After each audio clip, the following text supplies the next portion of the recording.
100 ఆబూతుల మధ్య ఇరుక్కున్న లేగదోళ్ళ ఉన్నాను. అందరూ ఫుట్బాల్ ఆడుకుంటున్నారు. విక్రమ్ కాశీ బావున్నావు? నువ్వైనా పేరు పెట్టి పిలిచావు. చల్ రే, ఏంట్రా నువ్వు సుల్తాన్ పేరు పెట్టి పిలుస్తున్నావు? అదే గాడి పేరు. మావయ్య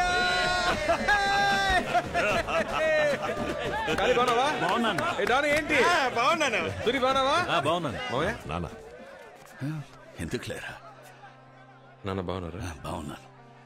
నువ్వెలా ఉన్నావు? నేను బాగున్నాను. ఎవర్రా కాలకాయ గ్యాంగ్? అంటున్నాడు నిజమేనా? రెండేరా దించండి. ఎవరా దాక్కుంది? నువ్వేగా దాక్కున్నావుగా. లైట్ గా భయం వేసింది మచ్చా. ఈయన గాడ్ ఫాదర్. నమస్కారం ఫాదర్. బాగున్నావా? 2 ఏళ్ల తర్వాత వచ్చావు. ఈసారి ఎన్ని రోజులు ఉండబోతున్నావు? ఆర్ని ఇటు మనిషా పూలకుండా అనుకున్నా. వారం రోజులు. నమస్తే, సెలవు.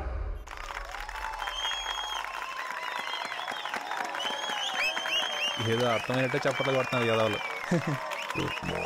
ఒరే చూడరా, రోబోలో రజనీకాంత్ లో అన్ని పనులు ఇదే చేస్తుంది. ఇక మీదట మనకు పని ఉండదేమో. అవునరా మామా. సుల్తాన్, రోబో బొమ్మ బ్రహ్మాండంగా ఉంది. థ్యాంక్స్ అన్న, థ్యాంక్స్. ఈ పని మీద చెప్పాలి వెళ్ళాలి నాన్న.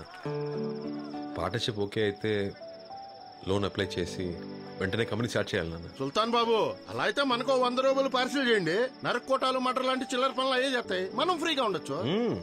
నీకు పని ఉండదు, పర్లేదా? అయ్యయ్యో, ఆ రోబోలు నాన్నే అట్టు పెట్టు. నిన్ను చూస్తుంటే నాకు చాలా గర్వంగా ఉందిరా. అయ్యా, పెంచింది మేమందరం, మెడలు మీక.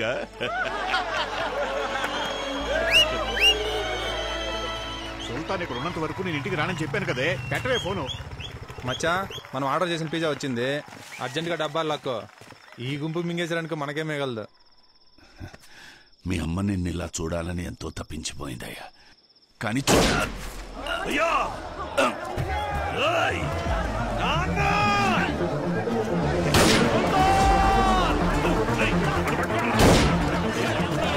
వాడికి ఏం కాకుండా చూడండి.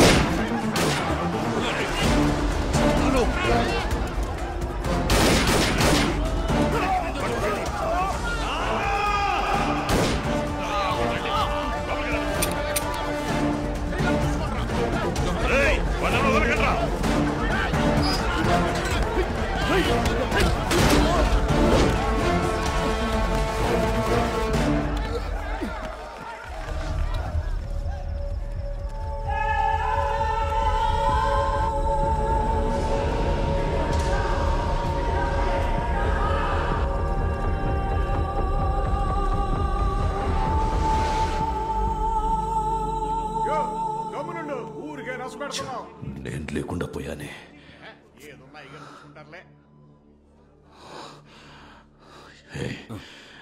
ఏదేమైనా సరే వాళ్ళు చావాలి.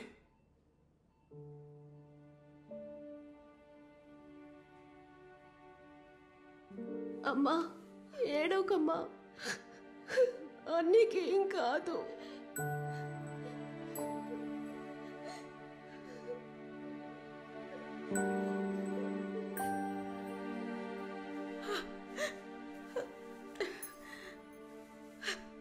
అయ్యా, మీకేం కాలేదుగా, మీరు బానే ఉన్నారుగా. లోపల అడిగితే వాడికి మెలకువ రావడానికే 4 రోజులు పడుతుందన్నారు. ఎక్కడ మీ నాన్న? ఆయనకి ఫోన్ చేసి రమ్మని చెప్పు. వచ్చి ఎవరినైనా చంపేయాలి, నరికేయాలి, లేచి రారా అని వాడికి చెప్పని చెప్పు. కాళ్ళు చేతులు పడిపోయినా లేచి వస్తాడు. శారదమ్మా,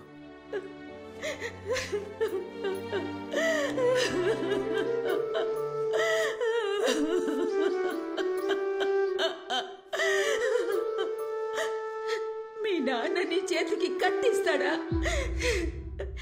ఎవరి తలైనా చేతులైనా నరికి తెమ్మంటాడా? నీకు మాత్రం ఏం కాకూడదు. ఊళ్ళో వాళ్ళ పిల్లలు ఏమైపోయినా పర్వాలేదా? ఇవన్నీ చేసి మీ నాన్న డబ్బు నీకోసమే కదా కూడబెడుతోంది. ఇలా మీ నాన్న కూడబెడుతోంది డబ్బు కాదయ్యా, పాపం. ఆ పాపం మాకొద్దయ్యా. నా బిడ్డ ప్రాణాలు మాత్రం కాపాడివ్వండయ్యా. బ్రతుకుంటే గచ్చి తాగైనా బ్రతుకుతాం.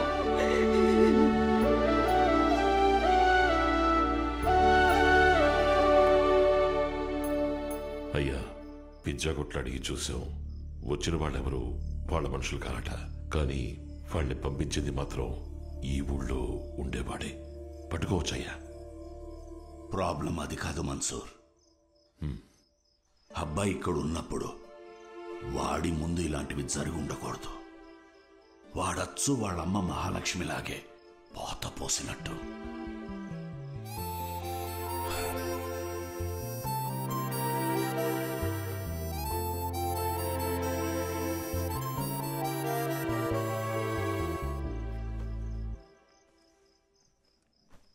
ఎరా, ఒక వారం ఉంటానని చెప్పి అప్పుడే బయలుదేరుతున్నావు? ఓహో, గర్ల్ ఫ్రెండ్ ఫోన్ చేసిందా ఏమిటి? చేసే ఉంటుందిలే, బాంబేలో ఉంటున్నావు కదా, ఇవన్నీ సహజం. ఇది నేను మీ అమ్మ కాలికి తొడిగిన మెట్టే. నా జీవితంలో నేను తలదించుకున్నది తన కాళ్ళ దగ్గరే.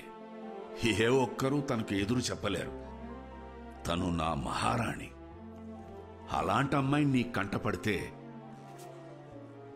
ఇది ఆ అమ్మాయికి తొడుగు. నీ మనసులో అలాంటిది ఏమీ లేదు అని చెప్పు.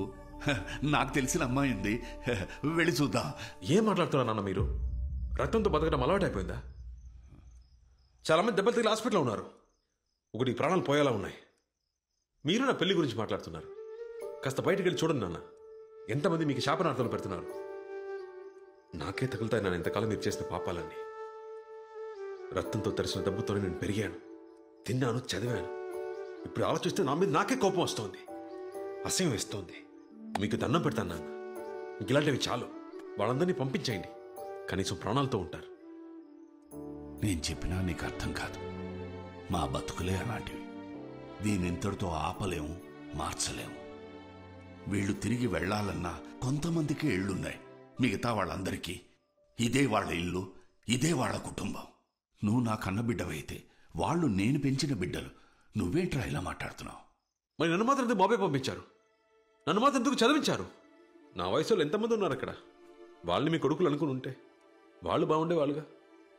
ఇవాళ శారదమ్మ నన్ను హాస్పిటల్లో అడిగింది, మీ నాన్న మీ చేత కత్తి పట్టిస్తారా అని. ఇవాళ శారదమ్మ చూసిన చూపు జీవితాంతం మర్చిపోలేనన్న. నేను రేపు వెళ్ళిపోతాను నాన్న. ఇంకెప్పటికీ రా.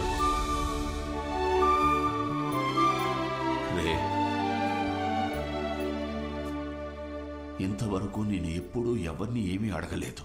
కొడుకు అనే హక్కుతో అడుగుతున్నాను. నువ్వు ఎక్కడికైనా వెళ్ళు, కానీ ఆఖరికి నువ్వు చేరాల్సిన చోటు ఇదే అయి ఉండాలి. వీళ్ళనెప్పుడూ రౌడీలుగా, గుండాలుగా చూడొద్దు. వీళ్ళు నిన్ను సుల్తాన్ సుల్తాన్ అంటూ నీకోసం ప్రాణాలైనా ఇస్తారు. వీళ్ళకి ఏదైనా సమస్య వస్తే అండగా నువ్వు నిలబడు. నా మనసుకు అది చాలుగా.